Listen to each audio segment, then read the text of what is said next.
Hello everyone. तो आज हम लोग पढ़ेंगे इलेक्ट्रोकेमिस्ट्री का लास्ट पार्ट और इसमें हमारे पास दो टॉपिक रह गया है। एक है प्रोडक्ट ऑफ इलेक्ट्रोलाइसिस और सेकंड है बैटरीज। तो पहले हम लोग पढ़ते हैं product of electrolysis. Faraday's law of electrolysis जब हम लोग पढ़े थे तो तुम लोग को याद होगा कि इस टाइप का कुछ सेटअप होता है, ठीक है, जिसमें एक सॉल्यूशन होगा, दो इलेक्ट्रोड्स होंगे जिसको हम लोग बैटरी से क्या कर रहे हैं, कनेक्ट कर रहे हैं, ठीक है। जो नेगेटिव पार्ट से अटैच है, ठीक है, जो नेगेटिव पार्ट से अटैच है वो आपका क्या होता है, कैथोड, और जो पॉजिटिव से अटैच है वो आपका होता है एनोड, ठीक है। ये आपको याद होगा इलेक्ट्रोकेमिकल सेल से जस्ट अपोजिट है, ठीक है। इसकी पोलैरिटी अपोजिट है लेकिन प्रोसेस वही है। कैथोड में होगा रिडक्शन और एनोड में क्या होगा, ऑक्सीडेशन।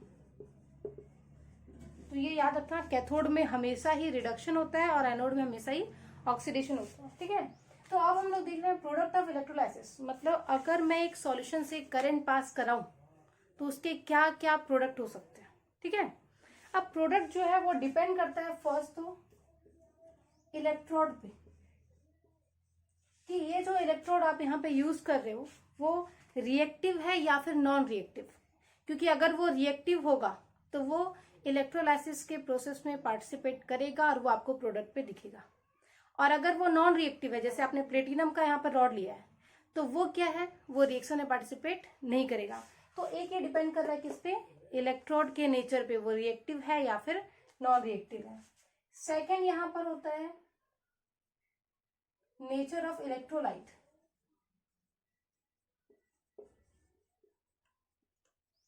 मतलब इलेक्ट्रोलाइट्स में कौन कौन से आयन्स हैं, ठीक है। इलेक्ट्रोलाइट्स में जो है दो टाइप के आयन्स होंगे, एक होंगे ऑक्सीडाइजिंग स्पीसीज और दूसरे होंगे रिड्यूसिंग। मतलब ऐसे आयंस जो या तो ऑक्सीडाइज हो रहे हैं या फिर क्या हो रहे हैं, रिड्यूस हो रहे हैं। रिड्यूस कौन से होंगे, जो पॉजिटिव आयंस है उनका होता है रिडक्शन, जो नेगेटिव आयंस है उनका होता है ऑक्सीडेशन। अगर वहां पे सिर्फ दो ही आयन है, एक पॉजिटिव और एक नेगेटिव, तो बहुत सिंपल है, पॉजिटिव आयन जो होगा, ठीक है, वो किस साइड अट्रैक्ट होगा, नेगेटिव रॉड के साइड अट्रैक्ट होगा। जो पॉजिटिव आयन है वो कहाँ अट्रैक्ट होगा, नेगेटिव आयन पे, मतलब उसका होगा रिडक्शन। और जो नेगेटिव आयन है वो कहाँ जाएगा, वो जाएगा कहाँ पे, एनोड पे, और उसका क्या हो जाएगा, ऑक्सीडेशन हो जाएगा। तो ये बहुत सिंपल सी चीज है, पॉजिटिव जाएगा नेगेटिव रॉड पे, नेगेटिव जाएगा पॉजिटिव रॉड पे। लेकिन अगर वहां पे मोर देन वन ऑक्सीडाइजिंग और रिड्यूसिंग स्पीसीज है, मतलब positive ions more than one है, नेगेटिव आयंस भी क्या है, मोर देन वन है, तो अब यहाँ पर डिफिकल्टी ये होगी कि कौन सा आयन रिड्यूस होगा और कौन सा आयन ऑक्सीडाइज होगा। तो उसमें से सिंपल सी चीज है, देख लो,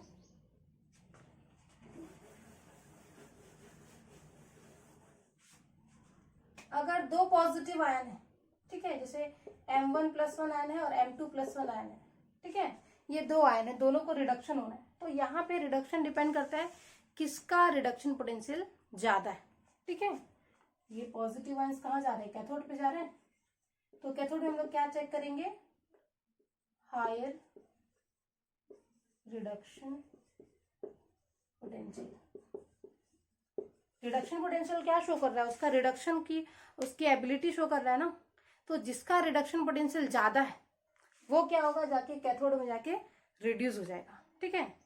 एनोड में क्या होता है, एनोड में ऑक्सीडेशन होता है ना। तो अगर more than one negative ion, जैसे X- और Y-, दो नेगेटिव आयन है, तो यहां पर आप क्या चेक करोगे, लोअर रिडक्शन पोटेंशियल। क्योंकि आपको पता है आप ऑक्सीडेशन पोटेंशियल के टर्म में कभी भी नहीं लिखते हो, आप हमेशा रिडक्शन के टर्म में ही लिखते हो। तो रिडक्शन के लिए जिसका रिडक्शन पोटेंशियल बहुत ज्यादा है वो रिड्यूस होगा, ऑक्सीडेशन के लिए जिसका रिडक्शन पोटेंशियल सबसे कम है वो क्या होगा, ऑक्सीडाइज होगा। क्लियर है, एक बार फिर रिवाइज कर लेते हैं। अगर आपको प्रोडक्ट ऑफ इलेक्ट्रोलाइसिस देखना है तो सबसे पहले आप देखोगे कि ये जो रॉड है वो रिएक्टिव है या फिर नॉन रिएक्टिव है। जैसे जिंक का रॉड हुआ तो वो रिएक्शन में पार्टिसिपेट करेगा, लेकिन अगर वो प्लेटिनम का रॉड है तो रिएक्शन में पार्टिसिपेट नहीं करेगा। नेक्स्ट अपन देखते हैं क्या, आयंस। अगर वन पॉजिटिव और वन नेगेटिव आयन है तो बहुत सिंपल है, पॉजिटिव जाएगा कैथोड में, नेगेटिव जाएगा एनोड में। लेकिन अगर more than one positive and negative ions है तो पॉजिटिव आयन में कैसे सेलेक्ट करना है, जिसका रिडक्शन पोटेंशियल ज्यादा है ना। कैथोड पे क्या देखना है, जिसका रिडक्शन पोटेंशियल ज्यादा है उसका रिडक्शन होगा, और एनोड में क्या देखना है, जिसका रिडक्शन पोटेंशियल कम है उसका क्या होगा, ऑक्सीडेशन होगा। ठीक है, एग्जाम्पल से समझते हैं इसको।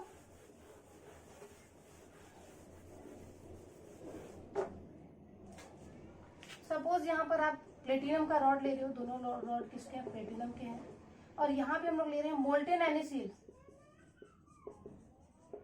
मोल्टेन मतलब यहाँ पे NaCl कौन से स्टेट में, लिक्विड स्टेट में। तो क्या होगा, आपके पास दो आयन है, NaCl है, मोल्टेन में है, मतलब यहाँ पर आपके पास क्या है, Na+ आयन है और क्या है, Cl- आयन है। एनोड में देख लो सबसे पहले, एनोड में क्या होगा, एनोड में होता है ऑक्सीडेशन, तो इसका होगा ऑक्सीडेशन। ये जो Cl- आयन है ये एक इलेक्ट्रॉन लूज करके क्या बन जाएगा, Cl, लेकिन आपको पता है कि Cl किस फॉर्म में रहता है, Cl2 के फॉर्म में होता है। तो इसको आप क्या कर सकते हो, हाफ ऑफ Cl2, या फिर आप सबके सामने क्या लगा सकते हो, 2। ठीक है, तो जो आपको सिंपल लगे। Na+ कैथोड में क्या होगा, कैथोड में होगा ये जो Na+ आयन है वो इलेक्ट्रॉन गेन करेगा और क्या बन जाएगा, Na। तो होगा यहाँ पे Na डिपॉजिट होते जाएगा। ठीक है, यहाँ पे एक्स्ट्रा Na के एटम्स क्या होंगे, डिपॉजिट होते जाएंगे कैथोड में, और यहाँ से एक गैस रिलीज होगी, वो गैस कौन सी है, क्लोरीन की गैस है। सिंपल सी बात है, इलेक्ट्रोलाइसिस में डिकम्पोजिशन होता है, Na एक साइड, Cl एक साइड, बहुत सिंपल था। लेकिन अगर मैं यहाँ पर NaCl की जगह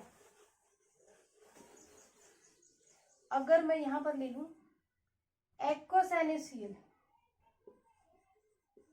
एक्वस NaCl का मतलब क्या है, NaCl के साथ अब क्या है, वाटर भी है। तो अब यहाँ पर देखो कौन कौन से आयन होंगे सॉल्यूशन में, आपके पास है Na+, Cl-, H+, OH-। देखो आपके पास बहुत सारे आयन्स हो गए, Na+, Cl-, ये सब। तो यहाँ पर ये Na+ और H+, ये दोनों जाएंगे कैथोड में, और ये दोनों जाएंगे कहाँ पे, एनोड में। लेकिन दोनों आयन नहीं मिलेंगे ना प्रोडक्ट में, अभी डिस्कस किए थे अपन कि अगर एक से ज्यादा आयन है तो आपको पोटेंशियल उनका क्या करना है, कंपेयर करना है। ठीक है, पहले देख लो कैथोड में क्या हो रहा है।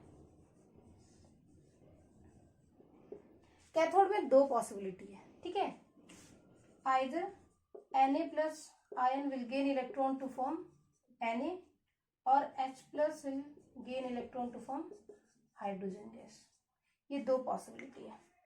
ठीक है, या तो Na+ से Na बनेगा, या फिर H+ से क्या बनेगा, H2 बनेगा।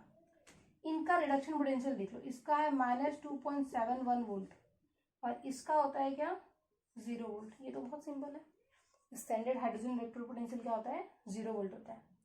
तो ये दो वैल्यूज हमको पता है। अब कैथोड में मैं क्या बोली थी, यहाँ पर क्या मिलेगा, यहाँ पे वो आयन मिलेगा जिसका क्या होगा, ऑक्सीडेशन पोटेंशियल हायर होगा, जिसका हायर रिडक्शन पोटेंशियल होगा।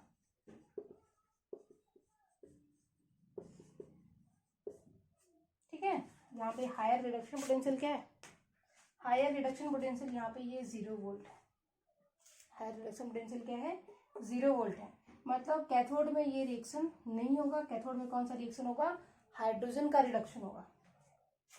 फिर से देख लो, हमने हाइड्रोजन और सोडियम दोनों का रिएक्शन देखा, दोनों वहां पर क्या हो सकते थे, रिड्यूस हो सकते थे, लेकिन यहाँ पे रिडक्शन किसका होगा, हाइड्रोजन का।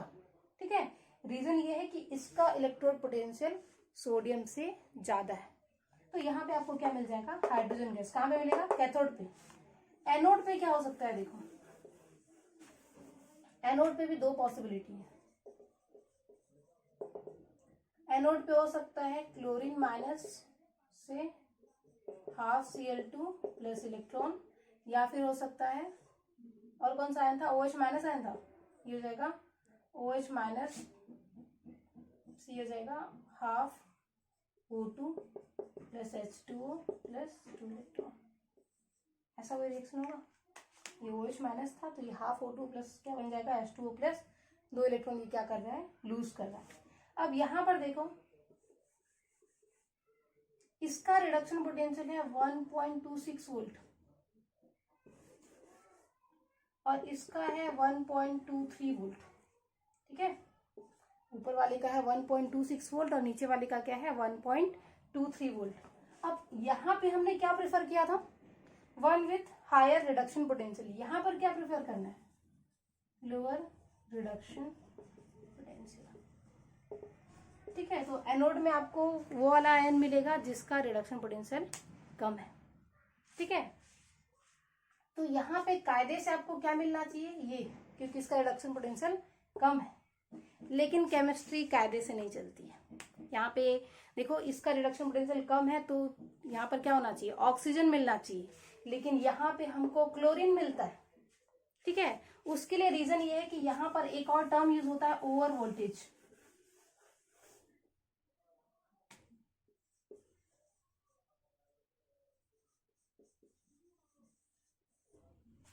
ठीक है, ओवर वोल्टेज को समझते हैं पहले, फिर ये टॉपिक समझ आएगा। ओवर वोल्टेज क्या है, एक्स्ट्रा वोल्टेज है। ठीक है, गैसेस को इवॉल्व करने के लिए, है ना, गैसेस रिलीज करने के लिए, प्रोड्यूस करने के लिए आपको जितनी पोटेंशियल चाहिए होती है ना, उस पोटेंशियल पे उनका जो इवोल्यूशन का प्रोसेस है वो बहुत स्लो होता है ना। तो उसको अपन इंक्रीज करने के लिए उसको रिक्वायरमेंट से थोड़ी ज्यादा पोटेंशियल देनी पड़ती है। तो वो जो एक्स्ट्रा पोटेंशियल अपन दे रहे हैं, वो एक्स्ट्रा पोटेंशियल हमारा क्या है, ओवर वोल्टेज है। ठीक है, जैसे एग्जाम्पल के लिए आप इमेजिन करो कि आप किसी गवर्नमेंट ऑफिस में गए हो, वहां पे लंबी लाइन लगी है और आपको एक फॉर्म सबमिट करना है। ठीक है, फॉर्म सबमिशन का वहां पे आपका फी है 500 रुपीज, लेकिन लाइन क्या है, बहुत लंबी है, आपका जो नंबर है वो आते आते शाम हो जाएगा। तो आप क्या करते हो, आप प्यून को बुलाते हो चुपचाप और उसको 100 रुपया दे देते हो। ठीक है, आपका जो शाम तक का जो प्रोसेस था वो आपका 5 मिनट में हो जाएगा। ठीक है, तो फॉर्म सबमिशन की फीस कितनी थी, 500 रुपीज। 100 रुपीज वहां पे जरूरत थी क्या, नहीं, वो हम एक्स्ट्रा दिए। क्यों दिए, ताकि प्रोसेस थोड़ा सा क्या हो जाए, जल्दी कंप्लीट हो जाए। तो वैसे ही ओवर वोल्टेज भी यही है, ऑक्सीजन को थ्योरेटिकली इतना ही वोल्टेज चाहिए इवॉल्व होने के लिए, है ना, क्लोरीन को इतना ही चाहिए, लेकिन प्रैक्टिकली ये दोनों प्रोसेस इन दोनों वोल्टेज पे बहुत स्लो होते हैं।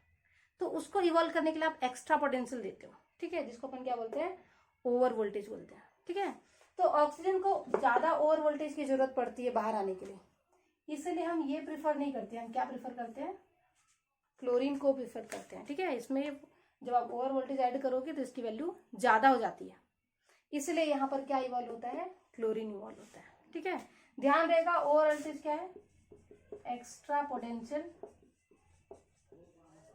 Required for evolution of a gas.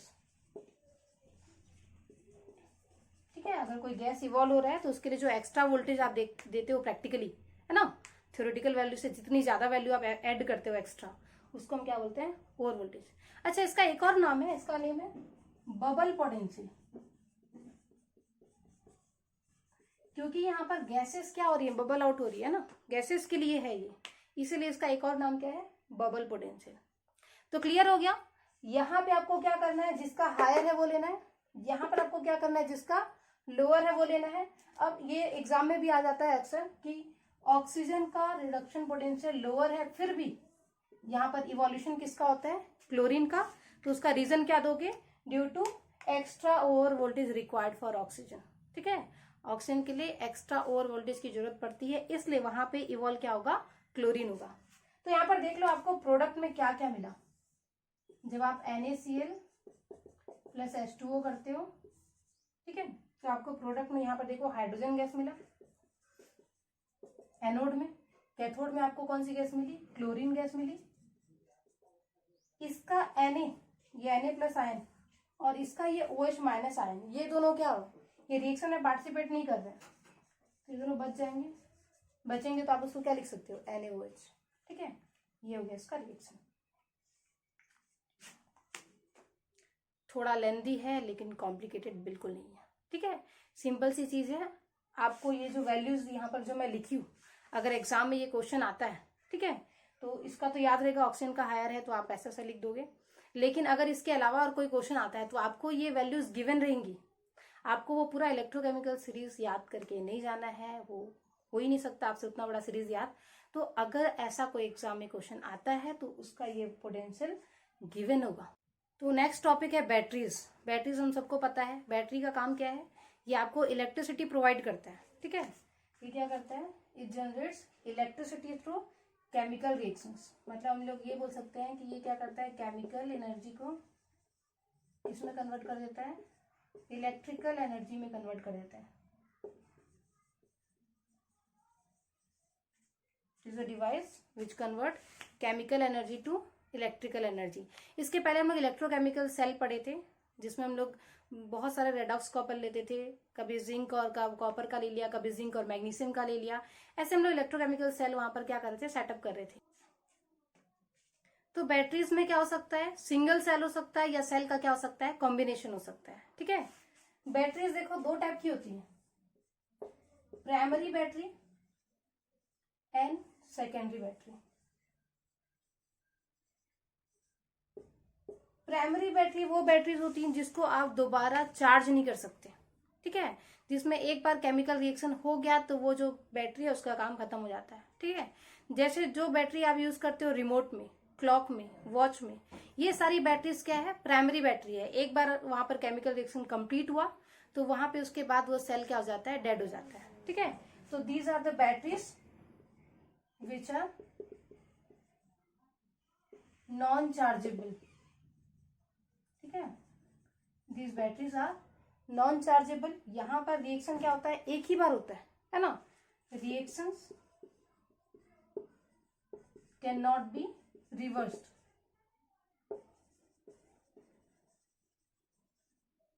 and this becomes dead after completion of reaction। एक बार रिएक्शन कंप्लीट हुआ तो ऐसी बैटरीज क्या हो जाती है, वो बैटरीज डेड हो जाती हैं, ठीक है।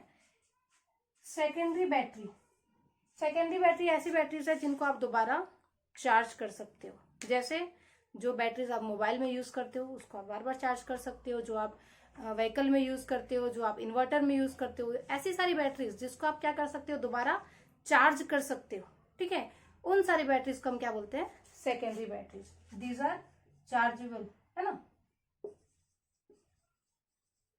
This can be recharge, chemical reaction can be reversed. Recharge इसलिए हो रहा है ये क्योंकि यहाँ पे आप केमिकल रिएक्शन को क्या कर सकते हो, रिवर्स कर सकते हो। अगर आप इलेक्ट्रोकेमिकल सेल वाला टॉपिक देखे होगे तो आपको याद होगा कि वहां पे एक रेडॉक्स रिएक्शन होता है, स्पॉन्टेनियस रेडॉक्स रिएक्शन होता है, जिसको आप इलेक्ट्रिकल एनर्जी में कन्वर्ट करते हो। तो यहाँ पे जो रेडॉक्स रिएक्शन होगा उसको आप क्या कर सकते हो, रिवर्स कर सकते हो। ये क्या है, चार्जेबल है ना। अब देखते हैं प्राइमरी बैटरी में आपको दो बैटरीज देखनी है, ड्राई सेल जिसको आप लेक्लॉन्सी सेल भी बोलते हो, ठीक है, दूसरा मर्क्यूरी सेल। सेकेंडरी बैटरी में आपको देखना है lead storage, nickel cadmium storage और फ्यूल सेल। तो वन बाय वन हम लोग देखेंगे। देखो बैटरीज में क्या होता है, जो इसके जो क्वेश्चंस होते हैं उसमें आपको केमिकल रिएक्शंस जो है वो सबसे इंपॉर्टेंट है, ठीक है। मतलब यहाँ पर हमारे पास जो ये 5 बैटरीज होंगी, प्राइमरी और सेकेंडरी दोनों काउंट करके, तो उसमें क्या होगा, एनोड पे कुछ रिएक्शंस होंगे, कैथोड पे कुछ रिएक्शंस होंगे। वो सारे रिएक्शंस आपको याद रखना है, ठीक है।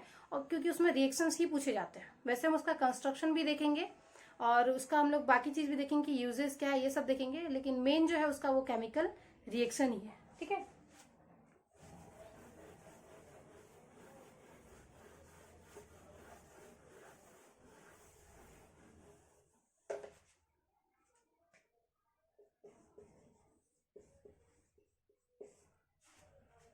अच्छा, जितनी भी बैटरीज हम लोग देखेंगे उसमें आपको 3 चीज याद रखनी है। एक आपको याद रखना है एनोड, कैथोड और थर्ड क्या हो गया, इलेक्ट्रोलाइट, ठीक है। आपको याद होगा इलेक्ट्रोकेमिकल सेल में एक एनोड होता है, एक कैथोड होता है, और दोनों को कनेक्ट करने के लिए एक सॉल्यूशन होता है जिसको हम क्या बोलते हैं, इलेक्ट्रोलाइट बोलते हैं, ठीक है। अगर ये तीनों आपको याद है तो आप उसका केमिकल रिएक्शन क्या कर सकते हो, बना सकते हो, ठीक है। तो ये तीनों चीज इसका क्या है, मेन है। तो पहले हम लोग स्टार्ट करते हैं ड्राई सेल से, ठीक है। जिसको हम लोग लैक्लॉन्सी सेल भी बोलते हैं, ठीक है।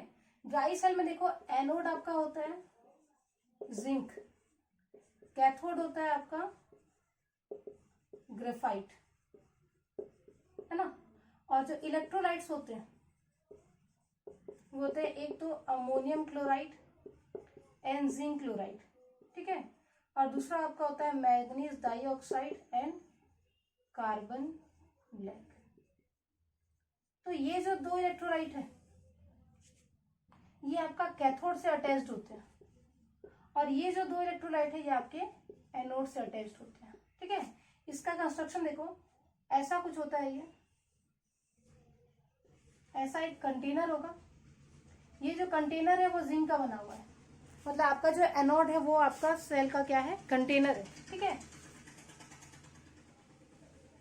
और यहाँ पर देखो कंटेनर के बीच में एक रॉड लगा हुआ है, ये रॉड किसका है, ग्रेफाइट का है। तो ये आपका हो गया एनोड, ऊपर वाला क्या हो गया, कैथोड। ये पूरा कंटेनर एनोड का है। अब यहाँ पर देखो कंटेनर में ऐसा यहाँ पर एक ऐसा ब्लॉक बना हुआ है जिसमें यहाँ पर जो पेस्ट है ये पेस्ट है किसका, अमोनियम क्लोराइड का और जिंक क्लोराइड का। और इस रॉड के अगल बगल ये जो पेस्ट है अंदर वाला ये लगा हुआ है, यहाँ पर मैग्नीज डाइऑक्साइड और कार्बन रखा हुआ है, ठीक है।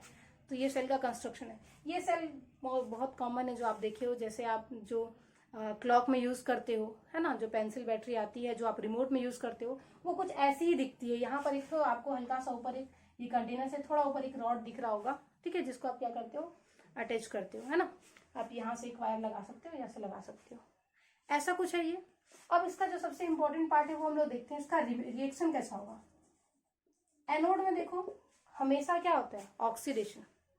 एनोड में हमेशा क्या होता है, ऑक्सीडेशन होता है। तो जिंक का अगर मैं ऑक्सीडेशन करूं ये बनेगा जिंक प्लस टू इलेक्ट्रॉन, ठीक है। कैथोड में क्या होगा, कैथोड में होगा रिडक्शन। अब देखते हैं कैथोड में क्या होगा। तो कैथोड में हमारे पास क्या क्या है, कैथोड में ग्रेफाइट का ये रॉड है, ठीक है, ये रिएक्शन में पार्टिसिपेट नहीं करेगा, ठीक है। और कैथोड के सराउंडिंग में है यहाँ पर मैग्नीज डाइऑक्साइड, ये पार्टिसिपेट करता है रिएक्शन में, ठीक है। मैग्नीज डाइऑक्साइड प्लस यहाँ पर देख लो अगर इसका हो जाएगा, कैथोड में रिडक्शन होता है ना, ये +4 पे है तो इसका रिडक्शन होकर ये बनता है मैग्नीज ऑक्साइड OH। मतलब मैग्नीज ऑक्साइड का ये क्या बना लेता है, हाइड्रोक्साइड बना लेता है, ठीक है। हाइड्रोक्साइड बनाता है, देखो इसका -1 इसका -2, यहाँ पे इसका ऑक्सीडेशन स्टेट क्या है, +3। तो यहाँ पे एक इलेक्ट्रॉन ये क्या कर रहा है, गेन कर रहा है, ठीक है। ये +4 से +3 जब जा रहा है तो ये एक इलेक्ट्रॉन क्या कर रहा है, गेन कर रहा है। यहाँ पर देखो ये चार्जेस जो थे वो न्यूट्रल हो गए थे, मतलब ये +2 या -2 बैलेंस हो गया था। लेकिन यहाँ पर देखो इसका -1 है और यहाँ पर इसके ऊपर कोई प्लस साइन नहीं था। तो यहाँ पे होता क्या है कि यहाँ से जो अमोनियम क्लोराइड का NH4+ आयन है उससे ये रिएक्ट करता है, क्योंकि इलेक्ट्रोलाइट भी तो रिएक्शन में पार्टिसिपेट करेंगे। ये हो जाएगा और NH4+ से हो जाएगा NH3, ठीक है। और यहाँ से क्या किए थे हम लोग, एक ऑक्सीजन हटाए थे, यहाँ हो गया था इसका एक ऑक्सीजन इसका एक हाइड्रोजन मिलकर क्या बन गया था, OH। तो ये किसका रिएक्शन हो गया, ये रिएक्शन हो गया कैथोड का। अब आपको इसका ओवरऑल रिएक्शन लिखना है। तो ओवरऑल रिएक्शन में आप क्या करते हो, दोनों इक्वेशन को ऐड करके क्या करते हो, जो LHS में उसको LHS में लिखते हो, जो RHS में उसको RHS में लिखते हो। लेकिन यहाँ पे LHS में देखो, मतलब इस वाले में क्या होता है, देखो 2 इलेक्ट्रॉन है और यहाँ पर कितने इलेक्ट्रॉन है, 1। तो भैया जितना लूज हो रहा है इलेक्ट्रॉन उतना ही तो गेन होगा। तो अगर यहाँ पर 2 इलेक्ट्रॉन ये लॉस कर रहा है तो इसको 2 इलेक्ट्रॉन ही गेन करना पड़ेगा, है ना। तो उसके लिए आप क्या करोगे, ये जो रिएक्शन था इस पूरे रिएक्शन में आप क्या कर दोगे, मल्टीप्लाइड बाई 2। अब क्या हो गया देखो, LHS में जिंक है, LHS में 2MnO2 है, इसमें क्या है 2NH4+ है, ये 2 इलेक्ट्रॉन और ये 2 इलेक्ट्रॉन कैंसिल हो जाएंगे, ठीक है। इस साइड पे क्या क्या है, MnOOH प्लस क्या है 2 जाएगा, इसके सामने भी क्या जाएगा 2NH3। तो यहाँ पे अमोनिया गैस जो है वो रिलीज हो रही है, ठीक है। अब आप सोचो आपकी जो बैटरी है, अमोनिया जो गैस है वो कैसी है, पॉइजनस है ना, उसकी स्मेल बहुत ही ज्यादा पंजेंट होती है। तो वो गैस अगर यहाँ से बाहर आएगी तो सोचो ये हमारे लिए हार्मफुल है। तो ऐसा नहीं होता है, ये अमोनिया जो गैस है वो क्या करता है, इसका जो Zn+2 आयन बचता है यहाँ पे, ठीक है, इस Zn+2 आयन के साथ ये कंबाइन होके एक कॉम्प्लेक्स बना लेता है, ये बना लेता है ZnNH3 होल 2 प्लस 2, ठीक है। ये क्या कर रहा है, ये एक कॉम्प्लेक्स बना ले रहा है, ठीक है। तो ये हो गया इसका पूरा रिएक्शन। आपको ये वाला पार्ट याद रखना है, वो याद नहीं रहेगा तो भी चलेगा, है ना। अब दो चीज का और याद रखना है, एक तो इसका यूजेस, ठीक है। मैं आपको पहले बता दी थी जो पेंसिल बैटरीज होती हैं वो ड्राई सेल्स होती हैं, ठीक है। तो इसका यूज किस में हो गया, क्लॉक में हो गया, रिमोट में हो गया, ट्रांजिस्टर्स में हो गया, ठीक है। सेकेंड इसमें देखना है इसका वोल्टेज, ये सप्लाई करता है 1.5 वोल्ट का। ये वोल्टेज कितना सप्लाई कर रहा है, 1.5 वोल्ट का वोल्टेज सप्लाई करता है, ठीक है। तो आपको इसका ओवरऑल रिएक्शन, एनोड और कैथोड का रिएक्शन, इसके यूजेस और इसका सप्लाई वोल्टेज याद रखना है, ठीक है। प्राइमरी सेल क्या है, मर्क्यूरी सेल, ठीक है। मर्क्यूरी सेल में देखो ये कुछ इस टाइप का दिखेगा आपको, है ना। इसका ये जो ये बाहर का जो पोर्शन है वो सेल का कैन है, ठीक है। अंदर में आपको यहाँ पर दो पेस्ट दिख रहा होगा, एक तो ये नीचे वाला पोर्शन और एक ये ऊपर वाला पोर्शन, ठीक है। वो डायग्राम में आपको अच्छे से समझ नहीं आ रहा होगा। यहाँ पे मैं इस कैप को यहाँ से ओपन की हूँ, ठीक है। ओपन करने के बाद आप देख सकते हो यहाँ पर एक पेस्ट रखा हुआ है, यहाँ पर एक पेस्ट रखा हुआ है, और दोनों को सेपरेट करने के लिए ये ब्लैक कलर की मैंने लाइन बनाई है, ठीक है। तो ये जो ऊपर वाला पोर्शन है ये आपका एनोड, ठीक है। और एनोड यहाँ पर देखो क्या है, जिंक का अमेलगम है। एनोड यहाँ पर क्या है, जिंक का अमेलगम है। नीचे वाला जो पोर्शन है वो कैथोड है, ठीक है। अब कैथोड ये यहाँ से निकला है ना, कैथोड यहाँ पर क्या है देखो, paste of mercuric oxide and carbon powder, ठीक है। ये नीचे का जो कैथोड है वो क्या है, मर्क्यूरिक ऑक्साइड और कार्बन पाउडर। और इन दोनों को सेपरेट करने के लिए हम लोग बीच में क्या डाले हैं, इलेक्ट्रोलाइट। और ये इलेक्ट्रोलाइट आपका है potassium hydroxide and zinc oxide, ठीक है।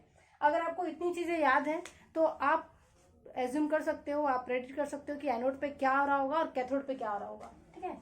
एनोड पे देखते हैं क्या होगा। एनोड पे है क्या, जिंक, ठीक है। ये क्या करता है, इसका जो ये इलेक्ट्रोलाइट है OH माइनस आयन, है ना, ये इससे रिएक्ट करते हैं और ये जिंक से हो जाएगा जिंक ऑक्साइड प्लस यहाँ पे ये बनेगा H2O प्लस 2 इलेक्ट्रॉन, ठीक है। ये जिंक से क्या बन रहा है, जिंक ऑक्साइड, है ना। तो जब जिंक से जिंक ऑक्साइड बनेगा ये 2 इलेक्ट्रॉन लूज करेगा, ठीक है। और ये 2 OH माइनस से क्या हो गया, H2O हो गया। अब यहाँ पर देखना मर्क्यूरी आपको इस साइड पे नहीं दिखेगा, वो एक अमलगम है ना जिंक का, तो उसमें से सिर्फ जिंक रिएक्ट करेगा क्योंकि जिंक की रिएक्टिविटी ज्यादा है। तो ये जिंक से बन जाएगा zinc oxide plus water plus क्या मिल रहा है आपको यहाँ पर 2 इलेक्ट्रॉन। अब कैथोड में क्या होगा, जैसे यहाँ पर 2 इलेक्ट्रॉन लॉस हुए हैं, कैथोड में 2 इलेक्ट्रॉन क्या होंगे, गेन होंगे। कैथोड में है क्या, कैथोड में मर्क्यूरिक ऑक्साइड, ये क्या करेगा, इस चीज को क्या करेगा, गेन करेगा। जो चीज आपको एनोड में बाहर आ रही है वही चीज यहाँ पर क्या होंगी, कंबाइन होंगी, रिएक्ट होंगी। तो ये क्या हो जाएगा, HgO प्लस ये हो जाता है। यहाँ पर मर्क्यूरिक ऑक्साइड का क्या होना है, रिडक्शन होता है। कैथोड में रिडक्शन होता है, एनोड में क्या होता है, ऑक्सीडेशन। तो ये मर्क्यूरिक ऑक्साइड से बन जाएगा मर्क्यूरी, ये हो जाएगा 2OH माइनस, क्लियर है। ये वाटर है, 2 इलेक्ट्रॉन गेन करके क्या बन जाएगा, 2OH माइनस आयन। अब अगर मैं इसको बैलेंस कर लूँ, ठीक है, मतलब इन दोनों को ऐड कर लेंगे तो आपको क्या मिलता है, ओवरऑल रिएक्शन। आपको वैसे एनोड और कैथोड ही याद करना है, ओवरऑल में तो आपको सिर्फ ऐड करना होता है। तो जब आप इसको ऐड करते हो, ये 2 electron water water OH minus OH minus, ये सारी चीजें कैंसिल हो गई, ठीक है। इलेक्ट्रॉन्स कैंसिल हो गया, वाटर कैंसिल हो गया और OH माइनस आयन कैंसिल हो गया। बचा क्या, यहाँ पे बचा जिंक प्लस यहाँ पर बचा मर्क्यूरिक ऑक्साइड, यहाँ बच गया जिंक ऑक्साइड और क्या बच गया, मर्क्यूरी बच गया। ये हो जाएगा इसका ओवरऑल रिएक्शन। जितनी भी बैटरीज और सेल हम लोग पढ़ने वाले हैं उसमें से सबसे सिंपलेस्ट मर्क्यूरिक सेल ही है और ये एग्जाम में कम पूछा जाता है क्योंकि ये इजी है, ठीक है। तो यहाँ पर क्या हो रहा है, ये जो रिएक्शन है उसको देख लो, बहुत सिंपल सा रिएक्शन है। यहाँ पे आयंस वगैरह सब कैंसिल हो गए और आपको जब मेन रिएक्शन देखोगे इसमें एक भी आयन इन्वॉल्व नहीं है। और आपको याद होगा कि जब भी हम लोग मोलैरिटी लिखते हैं, कॉन्सेंट्रेशन टर्म लिखते हैं, तो हम सिर्फ एक्वस सॉल्यूशन के कॉन्सेंट्रेशन मेंशन करते हैं। हम यहाँ पर जो आपका प्योर सॉलिड है और प्योर लिक्विड है उसका हम लोग कॉन्सेंट्रेशन मेंशन नहीं करते। वो इसलिए नहीं करते क्योंकि सिर्फ एक्वस आयंस का कॉन्सेंट्रेशन क्या होता है, वेरी होता है, और बाकी के कॉन्सेंट्रेशन वेरी नहीं होते हैं। तो यहाँ पे आयंस है नहीं, मतलब कॉन्सेंट्रेशन वेरी नहीं होगा। तो ये क्या करता है, 1.35 वोल्ट का कांस्टेंट, ये क्या करता है, कांस्टेंट वोल्टेज देता है। यहाँ पे वोल्टेज जो इसका सेल का जो थ्रू आउट लाइफ है उसमें उसका जो वोल्टेज होगा वो पूरा कांस्टेंट होगा। इसके पहले जो हम लोग ड्राई सेल देखे थे वहां पे आपको याद होगा कि जिंक जो है वो कॉम्प्लेक्स बनाते जाता है ना, मतलब वहां पे आयंस फॉर्म होते हैं, ठीक है, आयंस फॉर्म होते हैं, तो वहां पे वोल्टेज फ्लक्चुएट करता है। यहाँ पे वोल्टेज कैसा रहता है, कांस्टेंट रहता है। तो ये इसका क्या है, एक एडवांटेज है जो आपको याद रखना है कि ओवरऑल रिएक्शन में एक भी आयंस नहीं थे, मतलब कॉन्सेंट्रेशन वेरी नहीं होता है, इसलिए ये क्या करता है, एक कांस्टेंट वोल्टेज सप्लाई करता है थ्रू आउट इट्स लाइफ, ठीक है। तो ये हो गया वोल्टेज। सेकंड आपको याद रखना है कि इसका यूजेस क्या है। तो ये जनरली लो करंट डिवाइसेस में यूज होता है, जैसे आपका हियरिंग एड्स हो गया, है ना, आपका जो वॉचेस हो गया उसमें ये यूज होगा, ठीक है। नेक्स्ट हम लोग देखते हैं सेकेंडरी बैटरीज।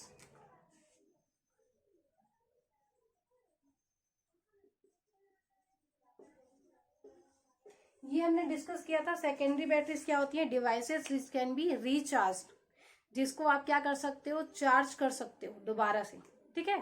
तो इसमें क्या होता है, इसमें जो रिएक्शंस हैं वो एक बार कंप्लीट होने के बाद हम लोग उसको रिवर्स कर सकते हैं, ठीक है। जो रिएक्शंस यहाँ पर रेडॉक्स रिएक्शन होगा उसको आप बार बार क्या कर सकते हो, रिवर्स कर सकते हो। तो वो क्या होगा, एक बार वो चार्ज होगा, एक बार वो डिस्चार्ज होगा। जैसे मान लो कि आप क्या कर रहे हो, एक बैटरी यूज कर रहे हो, तो जब आप बैटरी यूज कर रहे हो, जब आप उससे करंट ले रहे हो, तब वो डिस्चार्ज हो रहा है, तब वो बैटरी क्या हो रही है, डिस्चार्ज हो रही है। और उसको यूज करने के बाद जब आप उसको क्या कर रहे हो, चार्ज पे लगा रहे हो, तो वो बैटरी क्या हो रही है, चार्ज हो रही है ना। तो इसमें दो टाइप का रिएक्शन होगा, एक में वो इलेक्ट्रिसिटी को यूज करेगा और दूसरे टाइप में वो इलेक्ट्रिसिटी क्या करेगा, जनरेट करेगा। मतलब यहाँ पर जो हम लोग बैटरीज पढ़ने वाले हैं वो इलेक्ट्रोकेमिकल और इलेक्ट्रोलाइटिक दोनों है, ठीक है। इसमें आप केमिकल टू इलेक्ट्रिकल भी करते हो और इलेक्ट्रिकल टू केमिकल भी करते हो, ठीक है। जब ये केमिकल टू इलेक्ट्रिकल हो रहा है, जब इलेक्ट्रिसिटी आप यूज कर रहे हो, तब ये क्या होता है, डिस्चार्ज होते रहता है। और जब आप इसको चार्जिंग पे लगाओगे तो वो उसका क्या है, चार्ज वाला केस है। तो यहाँ पर दो केस होगा, है ना। अब दोनों केस देखते हैं वन बाय वन। तो सेकेंडरी बैटरी में आप पहले देख लो, लेड स्टोरेज सेल, ठीक है। लेड स्टोरेज बैटरी क्या होता है, ये जो आप इन्वर्टर में यूज करते हो, ये वो सारे स्टोरेज सेल्स हैं। देखो यहाँ पर क्या होगा, यहाँ पे हम लोग इस टाइप का कुछ ले रहे हैं। जैसे अभी तक हम लोग देख रहे थे ड्राई सेल और मर्क्यूरिक सेल, वो सिंगल सेल थी, लेकिन जब हम लोग लेड स्टोरेज की बात करते हैं तो ये कॉम्बिनेशन ऑफ सेल्स है। तो इसमें हम लोग क्या करते हैं, 3 to 6 जो सेल्स होते हैं उनको हम लोग सबको कंबाइन करते जाते हैं, तो आपको सबका टोटल वोल्टेज मिलता है, ठीक है। तो जैसे अगर मैं यहाँ पर ले रही हूँ, ऐसे रॉड लगे हुए हैं 3 तो, इन तीनों को एक साथ कनेक्ट कर लो। देखो ये इसका एक्चुअल डायग्राम नहीं है, वो थोड़ा कॉम्प्लिकेटेड है, तो इजी वे में समझने के लिए हम लोग खाली इसको ऐसे ही बना लिए, ठीक है। तो यहाँ पर 3 रॉड लगे हुए हैं लेड के, रॉड किसका है, लेड का है, और ये यहाँ पर है एनोड, ठीक है। हम लोग 3 ग्रिड लगा रहे हैं यहाँ पर,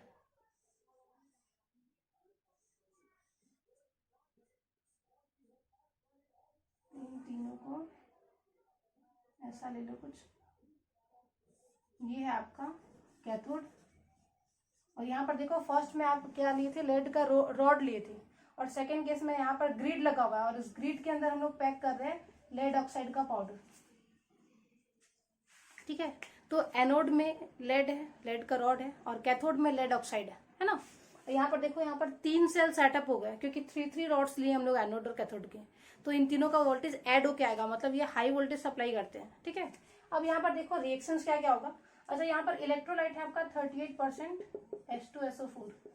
तो आपको 3 चीजें याद रखनी है, एनोड पे है लेड, कैथोड पे है grid of lead packed with PbO2, और आपका इलेक्ट्रोलाइट यहाँ पे है H2 38% H2SO4। अब रिएक्शंस क्या होंगी, एनोड पे देखो क्या रिएक्शन होगा, एनोड पे इस क्या होगा, इसका ऑक्सीडेशन होगा, एनोड पे लेड का क्या होगा, ऑक्सीडेशन होगा। तो ये क्या करेगा, पीबी से ये बन जाता है PbSO4। इसके लिए 2 इलेक्ट्रॉन इसको क्या करना है, लूज करना है। तो इसको SO4 चाहिए होगा कहीं से, ये SO4 इसको कहाँ से मिल रहा है, इलेक्ट्रोलाइट से मिल रहा है। ठीक है, आपको ध्यान होगा इसके पहले भी हम एनोड और कैथोड में इलेक्ट्रोलाइट के आयंस को यूज कर चुके हैं। तो ये क्या हो जाता है, जो लेड है SO4 2 माइनस आयन से कंबाइन होगा, ये बनाएगा लेड सल्फेट और यहाँ पर 2 इलेक्ट्रॉन लॉस होंगे। कैथोड में क्या होगा, कैथोड में है PbO2। ठीक है, तो ये 2 इलेक्ट्रॉन तो यहाँ आएंगे ही, ये भी कन्वर्ट होता है PbSO4 में। तो कैसे हुआ ऑक्सीडेशन, कैसे हुआ रिडक्शन, देखो यहाँ पे इसका ऑक्सीडेशन स्टेट था 0, यहाँ पे आया +2, तो यहाँ पे हुआ ऑक्सीडेशन। यहाँ पे इसका ऑक्सीडेशन स्टेट +4 है और यहाँ पर क्या हो रहा है, +2। सेम चीज बना रहे हैं, लेकिन ये 0 से बना रहा है 2 और ये 4 से 2 बना रहा है। तो ऊपर वाला आपका ऑक्सीडेशन का केस है और नीचे वाला रिडक्शन का केस है। तो इसके लिए आपको इसको फिर से SO4 2 माइनस आयन चाहिए, प्लस इसको चाहिए H+ आयन। ये दोनों ये कहाँ से मिल जाएंगे, इसको यहाँ से मिल जाएंगे। +2 इलेक्ट्रॉन करोगे, क्या हो जाएगा, ये 2H2SO4। इसका यहाँ से निकाल लो, हाइड्रोजन निकाल लो, यहाँ से निकाल लो ऑक्सीजन। ठीक है, अच्छा SO4 तो उधर चला गया, ये हो जाएगा 2H2O। यहाँ से हाइड्रोजन निकालो, यहाँ से ऑक्सीजन निकालो, जाएगा 2H2O। तो देखो क्या हुआ, एनोड पे हुआ लेड से लेड सल्फेट, कैथोड में हुआ लेड ऑक्साइड से लेड सल्फेट, और यहाँ पर जो H2SO4 है वो भी पार्टिसिपेट कर रहा है। अब जब मैं इसका ओवरऑल रिएक्शन लिखती हूँ तो यहाँ पे 2 इलेक्ट्रॉन कैंसिल हो जाएंगे, जो जो बचा वो लिख लो, Pb plus PbO2 plus 2SO4 2 minus plus 4H plus, यहाँ पर क्या बचेगा, PbSO4 क्या कर सकते हो, 2PbSO4 प्लस 2H2O। यहाँ देखो 2SO4 2 माइनस और 4H प्लस, एक्चुअल में ये H2SO4 है, तो आप इन दोनों को कंबाइन करके 2H2SO4 भी लिख सकते हो। तो यहाँ पे ये हो गई आपकी बैटरी और ये हो गया बैटरी का रिएक्शन। अभी ये एज अ बैटरी यूज हो रही है, मतलब हमने ये जो रिएक्शन लिखा है ये रिएक्शन डिस्चार्जिंग का है। ठीक है, हमने ये जो रिएक्शन लिखा है ओवरऑल रिएक्शन वो किसका है, डिस्चार्जिंग का है। अब वो डिस्चार्ज हो गया कंप्लीट, अब क्या होगा, अब यहाँ पर आप एक एक्स्ट्रा क्या करोगे, बैटरी लगाओगे, मतलब इसको क्या करोगे आप, वोल्टेज सप्लाई से कनेक्ट करोगे, तो उस केस में ये पूरे रिएक्शन रिवर्स हो जाएंगे। और जब ये रिएक्शन रिवर्स होंगे तो ये चार्जिंग का केस हो जाएगा। तो मैं ये दोनों रिएक्शन लिख देती हूँ एक साथ, क्योंकि इसका जो है इसका डायरेक्ट क्वेश्चन पूछता है, चार्जिंग और डिस्चार्जिंग का रिएक्शन पूछता है सीधे, ये सब तामझाम इसका नहीं पूछता है। तो यहाँ पर देखो डिस्चार्जिंग के लिए रिएक्शन हमारा आया था, ये रिएक्शन था Pb plus PbO2 plus 2H2SO4 2PbSO4 plus 2H2। ठीक है, अब चार्जिंग के लिए रिएक्शन क्या होगा, चार्जिंग के लिए हो जाएगा 2PbSO4 plus 2H2O 2Pb plus PbO2 plus 2H2SO4। देखो इसका क्वेश्चन आया था आपके CBSE एग्जाम में, तो यहाँ पर ये क्वेश्चन था 2 मार्क का और आपको सिर्फ चार्जिंग और डिस्चार्जिंग के रिएक्शन बताने थे। तो सोचो ये कितना इजी है, इसका 1 मार्क तो आप क्या कर रहे हो, ले रहे हो, लेकिन ये तो फ्री में मिल रहा है। इसके लिए आपको क्या करना है, जो ऊपर वाला रिएक्शन लिखिए उसको उल्टा कर देना है बस, और ये दोनों 1 मार्क के रिएक्शन थे। ठीक है, तो ये हो जाएगा आपका लेड स्टोरेज का चार्जिंग और डिस्चार्जिंग का रिएक्शन। नेक्स्ट हम लोग देखते हैं निकल कैडमियम का। अच्छा, जैसे हम लोग इसमें डिस्कस किए थे प्राइमरी वो सेल्स में कि इसका वोल्टेज आपका 1.5 वोल्ट का है, इसका 1.35 वोल्ट का है, वहां पे एक कांस्टेंट फिक्स्ड वोल्टेज होता था। क्यों, क्योंकि सेल एक बार बन गया तो वो बन गया। लेकिन यहाँ पर देखो, यहाँ पर मैं जो डायग्राम बनाई थी उस डायग्राम में आप देख रहे थे कि एक कॉम्बिनेशन ऑफ सेल्स है, मतलब यहाँ पे मोर देन 1 सेल भी हो सकते हैं, तो यहाँ पे वोल्टेज जो है वो फिक्स्ड नहीं होता। ठीक है, तो 6 to 12 वोल्ट का बैटरी बना सकते हो, 9 to 12 का बना सकते हो, सब में नंबर ऑफ सेल्स जो है जो आप कंबाइन कर रहे हो वो वेरिएबल है, तो आप वो कितने भी लगा सकते हो। ठीक है, तो यहाँ पे वोल्टेज जो है वो फिक्स्ड नहीं होता है। ये कहाँ यूज होगा, स्टोरेज सेल्स। स्टोरेज सेल्स आपके व्हीकल में यूज होंगे, इन्वर्टर में यूज होगा। ठीक है, तो सेकंड जो हमारी सेकेंडरी बैटरी है वो है निकल कैडमियम स्टोरेज। ठीक है, यहाँ पे हम लोग एनोड में ले रहे हैं कैडमियम और कैथोड में हम लोग क्या ले रहे हैं, ग्रिड पैक्ड विथ निकल ऑक्साइड। जैसे वहां पे आप क्या किए थे, ग्रिड लिए थे और उसके अंदर क्या डाले थे, लेड ऑक्साइड, वैसे ही हम लोग यहाँ पे क्या ले रहे हैं, निकल ऑक्साइड ले रहे हैं। और आपका जो इलेक्ट्रोलाइट है इन दोनों के बीच में वो क्या ले रहे हैं हम लोग, KOH ले रहे हैं। ठीक है, अब देखो एनोड में कैसा रिएक्शन होगा, एनोड में होगा इसका ऑक्सीडेशन। ठीक है, इसका रिएक्शन वैसे ही है जैसे मर्क्यूरिक सेल का था। ठीक है, वहां पर भी आप याद करो KOH, वहां पर भी इलेक्ट्रोलाइट था। ठीक है, तो कैडमियम प्लस हम लोग यहाँ पर कर रहे हैं OH माइनस आयन, यूज आ रहा है cadmium oxide plus H2O plus 2 electron. पूरा सेम रिएक्शन है, बस वहां पे कैडमियम की जगह जिंक लिखा हुआ था, बाकी सब कुछ सेम है। तो ये कैडमियम से जाएगा कैडमियम ऑक्साइड और ये हो जाएगा OH माइनस आयन से वाटर हो जाएगा। अब कैथोड में क्या होगा, देखो कैथोड में यहाँ पर ये जो NiO2 है ना, निकल का जो ऑक्साइड है, ये OH के साथ कंबाइन करके निकल हाइड्रोक्साइड बना लेते हैं और उसके बाद वो कैथोड में रिएक्शन जो है वो स्टार्ट होगा, है ना। तो ये निकल ऑक्साइड की जगह इसको हम लोग निकल क्या लिखते हैं, निकल हाइड्रोक्साइड लिख लेते हैं। ठीक है, तो ये जो है आफ्टर रिडक्शन ये बना लेता है निकल हाइड्रोक्साइड ही बनेगा। लेकिन यहाँ पर देखो क्या था, OH होल थ्राइस था, यहाँ पे OH होल ट्वाइस, मतलब ये +3 से ये अपना जा रहा है +2 पे, यहाँ पर क्या हो गया, इसका रिडक्शन हो गया। ठीक है, अब उसके लिए इसको क्या करना पड़ेगा, उसके लिए इसको 1 इलेक्ट्रॉन क्या करना पड़ेगा, गेन करना पड़ेगा, प्लस यहाँ पर क्या हो जाएगा OH माइनस आयन। ये आपका इक्वेशन बैलेंस हो गया। ठीक है, लेकिन जब मैं इसका क्या लिखूं, ओवरऑल रिएक्शन लिखूं, तो वहां पे आपको याद होगा कि उसमें इलेक्ट्रॉन्स जो है वो नहीं होते हैं। तो अगर यहाँ पर क्या हो रहा है, लॉस ऑफ 2 इलेक्ट्रॉन, तो यहाँ पर क्या होगा, गेन ऑफ 2 इलेक्ट्रॉन।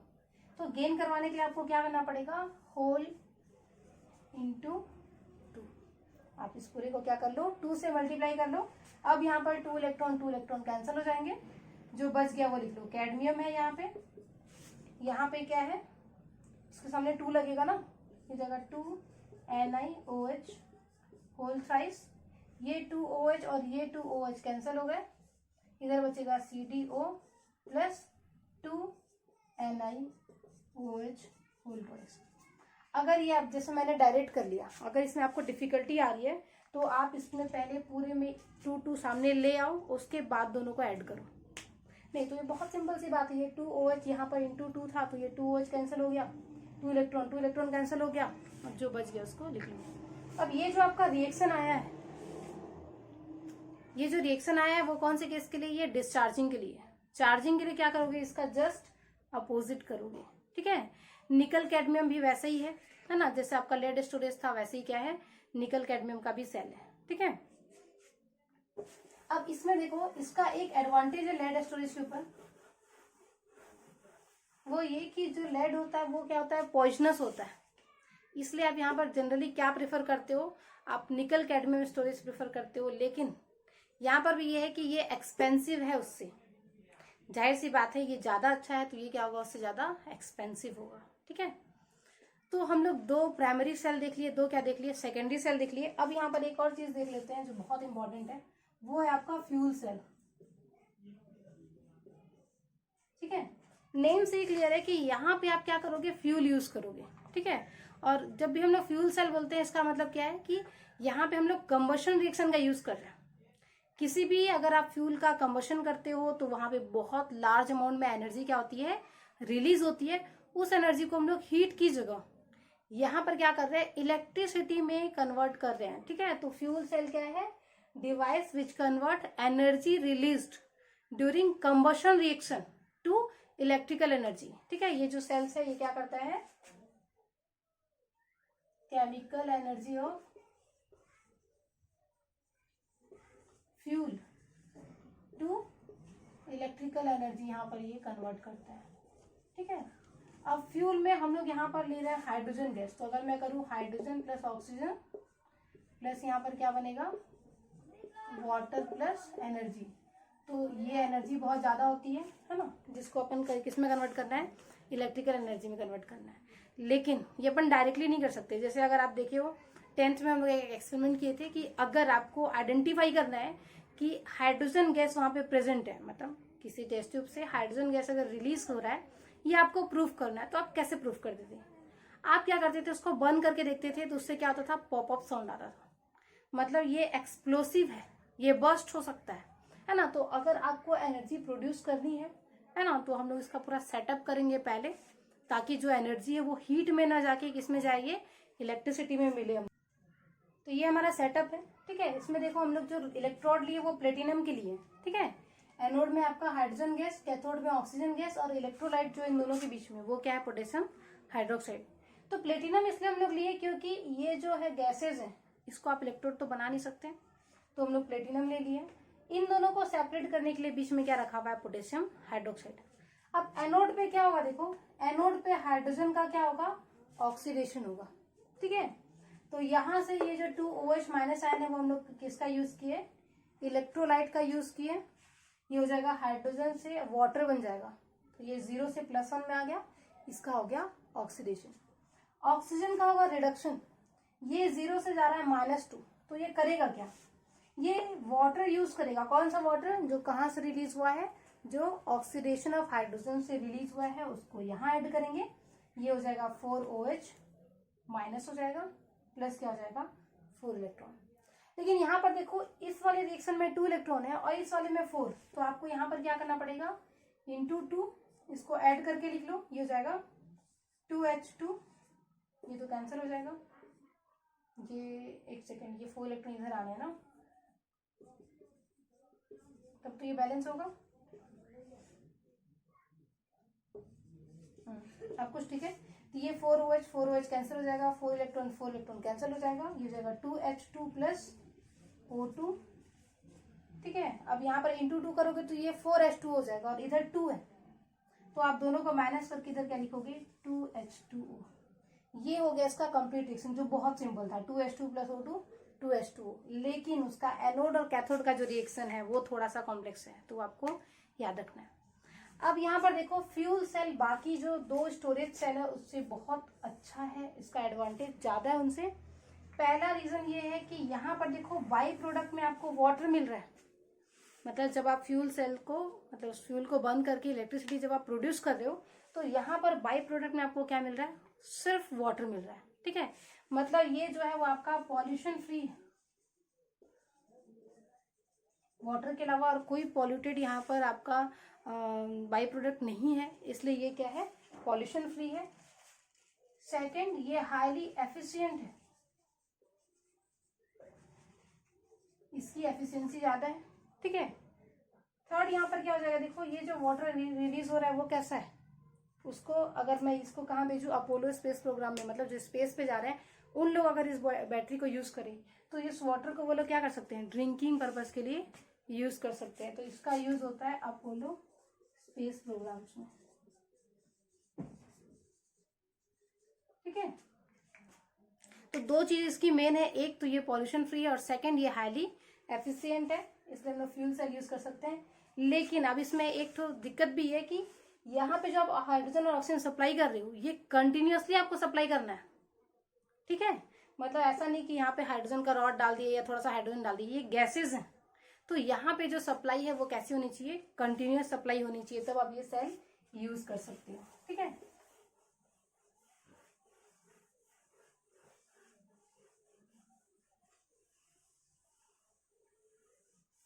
तो यहाँ पे हमारा जो बैटरी वाला पोर्शन है वो कंप्लीट हो गया है, ठीक है। अब यहाँ पर देखो बैटरी में यहाँ पर इसका एक एप्लीकेशन भी है, वो है कोरोजन। अब आपको लग रहा होगा कि कोरोजन का बैटरी से या इलेक्ट्रोकेमिकल रिएक्शन से क्या लेना देना है, ठीक है। कोरोजन बहुत सिंपल सी चीज है कि अगर आप किसी मेटल को, है ना, जैसे आप एग्जांपल के ले लो, आप आयरन का कोई आर्टिकल लिए, ठीक है, उसका कोई मटेरियल लिए और आप उसको ऐसे ही बाहर, घर के बाहर ऐसा फेंक दिए, जहाँ पे आपको वो रेन वाटर के कांटेक्ट में है, वो मॉइस्चर के कांटेक्ट में है, वो एयर के कांटेक्ट में है, तो आप देखोगे कि उसमें क्या हो जाता है, रस्टिंग होती है, उसका जो सरफेस है वो ग्रे से क्या हो जाता है, रेडिश ब्राउन हो जाता है। ये रस्टिंग का नॉर्मल सा प्रोसेस है। लेकिन केमिस्ट्री में कुछ भी नॉर्मल नहीं होता। अगर हम लोग क्या करें, उस जो रस्टिंग का जो प्रोसेस है उसको हम लोग थोड़ा सा जूम करके मॉलिक्यूलर लेवल पे देखें कि वहां पे एक्चुअल में कैसा रिएक्शन हो रहा है, तो आपको पता चलेगा कि वहां पे जो रिएक्शन हो रहा है वो एक्चुअल में एक इलेक्ट्रोकेमिकल रिएक्शन है। मतलब वहां पे एक इलेक्ट्रोकेमिकल सेल सेटअप हो रहा है ना। थोड़ा थोड़ा सा आपको लग रहा होगा कि कहाँ कोरोजन और कहाँ इलेक्ट्रोकेमिकल सेल, लेकिन एक्चुअल में वहां पे अगर आप उस रिएक्शन को ऑब्जर्व करोगे तो वो जो रिएक्शन है वो इलेक्ट्रोकेमिकल सेल का है ना। अब वहां पे क्या हो रहा है अपन देखते हैं अच्छे से, तो आपको क्लियर होगा कि इसको हम लोग इलेक्ट्रोकेमिकल सेल क्यों बोल रहे हैं। ठीक है, यहाँ पर देखो, सपोज ये आयरन का एक सरफेस है। ठीक है, आयरन का आप एक आर्टिकल लियो, ये उसका सरफेस है। अगर इसमें कहीं से एक ड्रॉप आ जाए,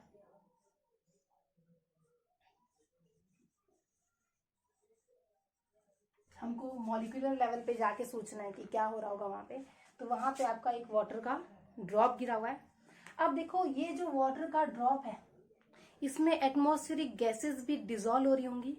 हो सकता है कि यहाँ पे कार्बन डाइऑक्साइड डिजोल्व हो, ऑक्सीजन डिजोल्व हो, यहाँ पे सल्फर के ऑक्साइड्स डिजोल्व हो, नाइट्रोजन के ऑक्साइड्स डिजोल्व हो। ठीक है, तो यहाँ पर जैसे अगर मैं बोलूँ कि कार्बन डाइऑक्साइड डिजोल्व है, तो ये क्या बनाएगा, ये बनाएगा कार्बोनिक एसिड।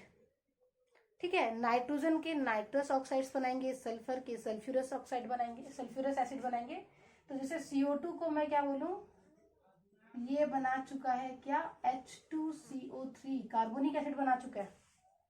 ठीक है, ये चीज ध्यान रखना क्योंकि हमको ये रिएक्शन में यूज करना है ना। तो ये वाटर ड्रॉपलेट में जो ऑक्साइड्स हैं वो डिजोल्व हो रहे हैं, डिजोल्व होने के बाद वो एसिड बना रहे हैं, और ये एसिड आपका इलेक्ट्रोलाइट है। ठीक है, आप देखो यहाँ पर अपन इलेक्ट्रोकेमिकल सेल के लैंग्वेज में बोलते हैं, एनोड जो है वो आपका है प्योर आयरन। ठीक है, आयरन का जो आर्टिकल ले रहे हो, इसमें जो प्योर आयरन है जिसमें रस्टिंग अभी नहीं हुई है, वो आपका एनोड है। कैथोड है इम्प्योर आयरन। इम्प्योर आयरन, या फिर जहां पर भी जैसे जो सरफेस है वो स्मूथ अगर नहीं है, हल्की से भी वहां पर क्या है, आपको थोड़ा सा उबड़ खाबड़ दिख रहा है। अच्छा, उबड़ खाबड़ वो हमको नहीं दिखेगा, हमारे लिए वो स्मूथ ही है, लेकिन अगर आप उसको अच्छे से देखो तो जहां पर भी थोड़ा सा भी उबड़ खाबड़ सा है, थोड़ी सी भी इम्प्यूरिटी है, कुछ भी वहां पे कचरा गिरा है, जो भी, तो जो इम्प्योर आयरन है, ठीक है, वो हमारा क्या है, कैथोड है। Electrolyte,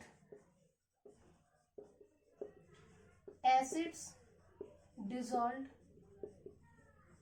in water drop. तो वाटर का जो ड्रॉपलेट है उसमें जो भी एसिड्स डिसॉल्व्ड हैं वो आपके क्या है, इलेक्ट्रोलाइट है। अब रिएक्शन कैसा होगा, देखो, जब आप एनोड पे जाते हो, है ना, एनोड पे प्योर आयरन का हो रहा है ऑक्सीडेशन, तो अगर यहाँ पर Fe आयरन है तो वो हो जाएगा Fe+2 प्लस 2 इलेक्ट्रॉन। सिंपल सा रिएक्शन है। कैथोड में क्या होगा, कैथोड में देखो ये इम्प्यूरिटी वाला पार्ट यहाँ कहीं पे होगा, इसके जो 2 इलेक्ट्रॉन है, जो यहाँ पे, ये प्योर कार्बन है ना, प्योर आयरन है ना, यहाँ से जो इलेक्ट्रॉन आए वो इसमें आ गए हैं। अब तो कैथोड में क्या हो रहा है, देखो, कैथोड में ये हो रहा है कि यहाँ पे जो डिसॉल्व ऑक्सीजन है उसका होगा रिडक्शन, ये हो जाएगा O2 प्लस, यहाँ पे एसिड है उसका आप H+ ले लो, प्लस ये इलेक्ट्रॉन जो कहाँ से आपको मिले थे, एनोड से मिले थे, ये बन जाएगा क्या, 2S2O। तो यहाँ पे आपका आयरन जो है वो Fe+2 में कन्वर्ट हो चुका है। ठीक है, अब ये क्या होगा, ये जो Fe+2 आयन है ना, जो इसके सरफेस पे ऐसा तैर रहे हैं, है ना, उस Fe+2 आयन का क्या होगा, एटमॉस्फेरिक ऑक्सीजन के प्रेजेंस में ऑक्सीडेशन होगा, और वो जो है, वो जो फेरस आयन है वो बन जाएगा फेरिक आयन, है ना, और ऑक्सीजन से रिएक्ट करके ये बनाता है फेरिक ऑक्साइड। ठीक है, तो यहाँ पे क्या हो रहा है, Fe+2 ions are oxidised to ferric oxides. ठीक है, ये जो आयरन के आयंस थे यहाँ पे +2 आयन, वो ऑक्सीडाइज होके क्या बना लिए, फेरिक ऑक्साइड, और ये फेरिक ऑक्साइड क्या करेगा, हाइड्रेट हो जाएगा, क्योंकि वहां पे वाटर का ड्रॉप है अभी भी, तो ये वाटर के साथ कंबाइन होके क्या बन जाएगा, हाइड्रेटेड फेरिक ऑक्साइड, जिसको हम लोग नॉर्मल लैंग्वेज में रस्ट बोलते हैं। तो आपका जो रस्ट है वो क्या है, ठीक है, आपको लगता होगा रस्ट क्या है, उसको रेड कलर का पाउडर है, घिस के हटा देना, लेकिन वो जो रेड कलर का पाउडर आपको दिखता है जो किसी काम का नहीं है, वो है क्या, हाइड्रेटेड फेरिक ऑक्साइड है, Fe2O3.XH2O इसलिए लिए हम लोग क्योंकि वहां पे हाइड्रेटेड जो मॉलिक्यूल है वाटर का, उसका नंबर फिक्स नहीं है। तो आपको समझ में आ गया होगा कि कोरोजन को हम लोग इलेक्ट्रोकेमिकल प्रोसेस क्यों बोलते हैं। वहां पे होता क्या है, जो प्योर आयरन है उसका ऑक्सीडेशन होता है, ऑक्सीडेशन होके वो क्या बनाता है, वो बनाता है फेरस आयंस, जिसका फर्दर ऑक्सीडेशन के बाद क्या बनता है, फेरिक ऑक्साइड। और फेरिक ऑक्साइड जो है वो हाइड्रेट होने के बाद क्या करता है, हाइड्रेटेड फेरिक ऑक्साइड बनाता है, जो आपका क्या है, रस्ट है। तो अगर यहाँ पर इम्प्यूरिटीज है, ठीक है, कुछ भी जो उसका मॉलिक्यूल्स है, अगर वो इरेगुलर है, जैसे यहाँ पर मैं लिखी हूँ इम्प्योर आयरन, यहाँ पर आप इरेगुलर सरफेस भी लिख सकते हो, ठीक है। तो अगर उस आयरन सरफेस में कहीं पर भी इरेगुलरिटी है तो वो कैथोड के जैसे बिहेव करेगा। अगर यहाँ पे मैं मॉइस्चर से इसका कांटेक्ट हटा दूं तो ये पूरा का पूरा इलेक्ट्रोकेमिकल प्रोसेस नहीं हो पाएगा। इसलिए जब भी हम रस्टिंग की प्रिवेंशन की बात करते हैं, हम ये सोचते हैं कि इसको मॉइस्चर के कांटेक्ट से कैसे हम लोग इसको दूर रखें, जिसको हम लोग बोलते हैं बैरियर प्रोटेक्शन, ठीक है। उसमें हम क्या करते हैं, इसके सरफेस पे एक बैरियर लगा देते हैं, जैसे हम लोग ऑयल लगा सकते हैं, पेंट लगा सकते हैं, हम गैल्वेनाइजेशन कर सकते हैं, एनोडाइजिंग कर सकते हैं। तो ये सब क्या है, आपका जो प्रिवेंशन का मेथड है, ठीक है। तो ऐसा आप क्या कर सकते हो, इसको प्रिवेंट कर सकते हो। इसके अलावा अगर आपको इस चैप्टर में कहीं पर भी डाउट है, हमने सारे टॉपिक्स कवर कर लिए, आपको कहीं पे न्यूमेरिकल्स में या फिर किसी थ्योरी में डाउट है तो आप वो मुझे कमेंट सेक्शन में पूछ सकते हैं। Thank you.